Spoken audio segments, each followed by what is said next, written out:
So welcome back. We are going to continue on with the series in Galatians 2, verse by verse through the book of Galatians.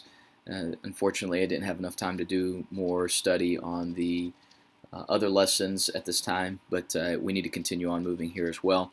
This lesson is called Hypocrisy at the Highest Level. It's going to take a look at the confrontation that happens between Peter and Paul. A few of the lesson objectives here is to learn of the confrontation between Peter and Paul, and to further understand how even good Christians can have tendencies towards another gospel. And you'll see that vetted out throughout the lesson. Hope you'll take time to read and study and make the proper application there.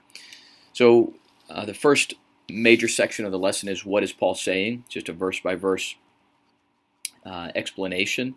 Why is Paul saying this? And ultimately it's because there was hypocrisy. Peter his hypocrisy is being exposed.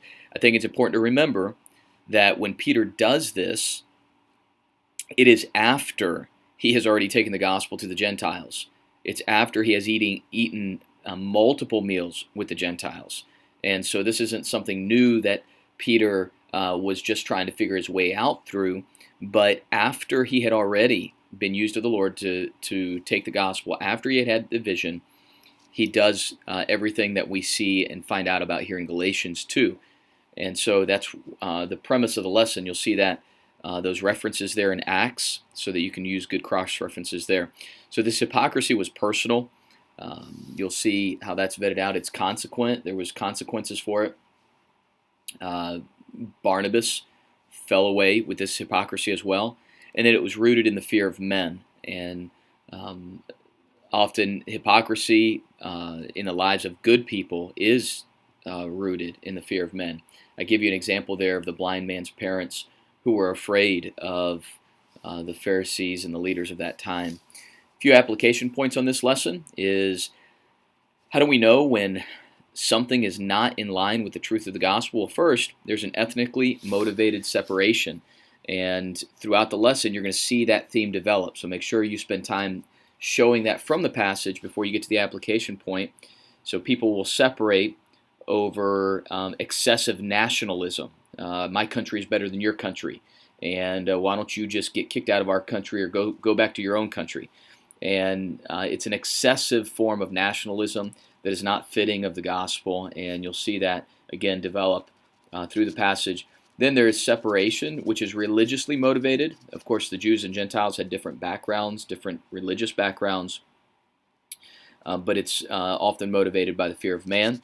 And then there's an effort to make others what you are not. And so when you see this happening, whether it's Peter influencing Barnabas or whether it's Peter trying to be something that he's really not, it's against his belief that he's stated, then you'll see that also in our lives as well, that there is that effort.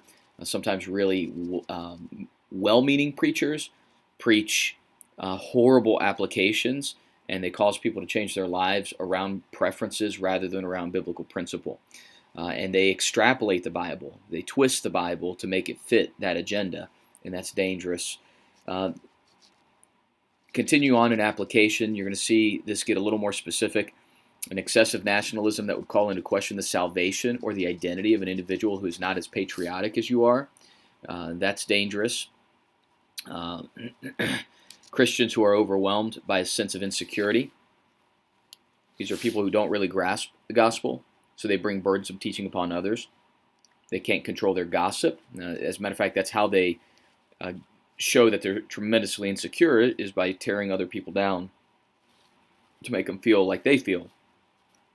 And then Christians who don't think it is a big enough deal to say anything. They're okay with this kind of hypocrisy being promoted. All of these coming out of this one paragraph in application that we see here in the confrontation between Peter and Paul.